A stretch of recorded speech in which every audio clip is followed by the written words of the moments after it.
Secretary Raimondo, Secretary Walsh, thank you so much for your time today. So I want to start with something that I think is on everyone's mind, especially Thanksgiving week. People are going to the grocery store, having some sticker shock. Inflation, cost of living, I'm sure you both hear it. I know you're very busy down in D.C., but I know you both care a lot about your home states. So Secretary Raimondo, let's start with you. What is your message to Rhode Islanders who might say, you know, I feel really squeezed and there's less money in my wallet under the Biden administration? Yeah, well, thank you, Kim. It's great to be home, great to be back. Listen, the president knows, we know that inflation is real. Turkeys are more expensive this year than they were last year, and that is a challenge for families. But the price of gas is down. We are making progress on inflation. The Fed has the biggest tools in the toolbox to deal with inflation, not the president, and they are taking action. And I can say, and I think the secretary would agree, President Biden wakes up every day asking us, his team, and himself, what more can he do to bring prices down? And we are being as aggressive as possible to bring prices down, but we know, it is hard for folks. Yeah, Secretary Walsh, what do you say to the people of Massachusetts? Yeah, same thing. First of all, inflation was not caused because of President Biden. I think we can't lose sight that inflation really, in my opinion, was a couple things. Number one was the pandemic, and it hit every business and every community and every person hard in the New England region across this country.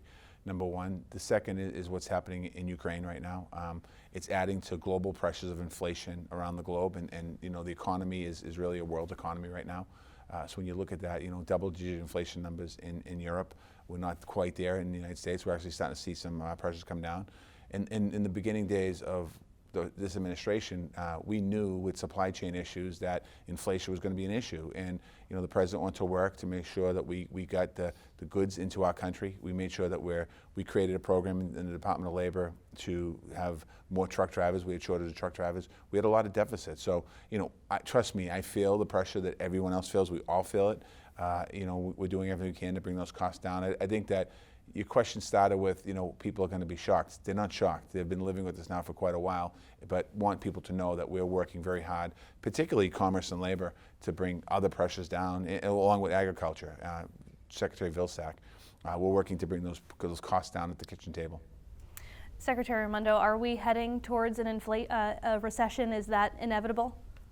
I don't think so. I don't have a crystal ball. Nobody does.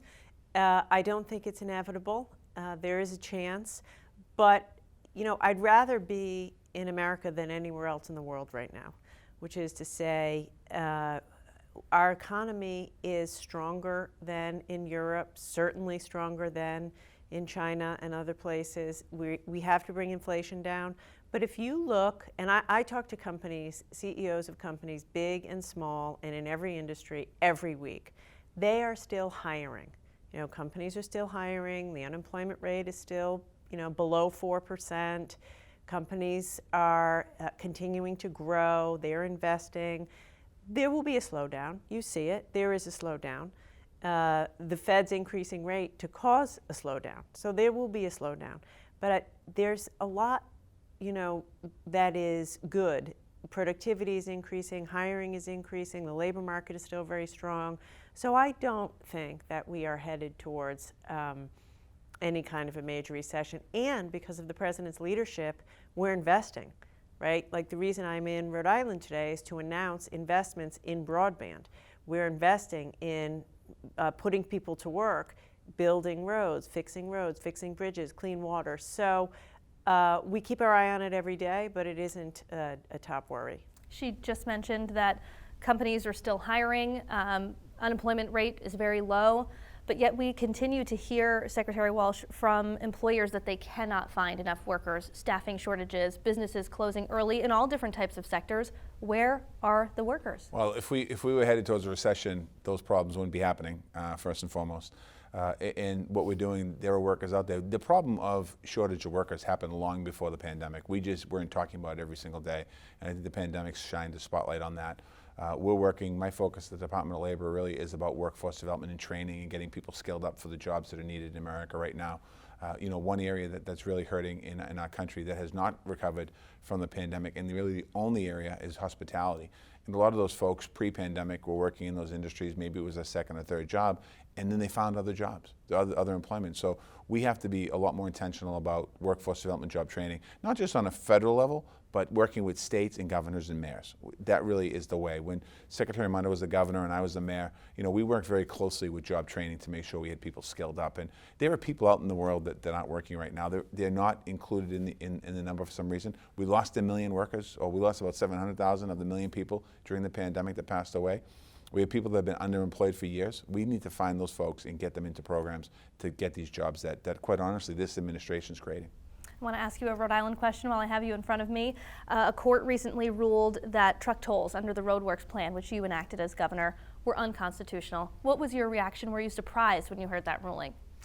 I wasn't entirely surprised. We always knew that it was a possibility. The state has appealed, and I think that was a good move by the governor to appeal, and I hope that the state wins. I mean, what we do know is that it's a very successful program. Since the time that roadworks has been enacted, a large percentage of the structurally deficient bridges have been repaired. Rhode Islanders see, repair work and better roads and better bridges. So I hope they're successful. I think they have a very strong case, but one thing that is a fact is that the program is working as intended, putting Rhode Islanders to work, fixing broken bridges. Your name has been tossed around as a potential replacement for Treasury Secretary Janet Yellen. This feels like deja vu for you and I, Secretary, but have you had any conversations with the President about becoming Treasury Secretary? No, I have not. Janet is a great colleague to both of us. I hope she stays the whole 4 years. She's doing a great job, and I have my work cut out for me as Commerce Secretary. And final question, because I know we're tight on time here. Your name has also been tossed around as a potential candidate for president. I'm not going to ask you whether you're going to run in 2024, but as we sit here today, would you ever rule out a presidential run?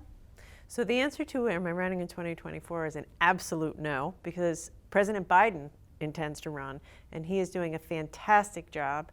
And I hope he runs, and if he does, I think he'll win. You think she should run for president someday? Maybe a Raimondo Walsh ticket? We'll have to I don't know if we could do that. We'll have to have a conversation, but I'm going to ask for a big job in the administration if she does.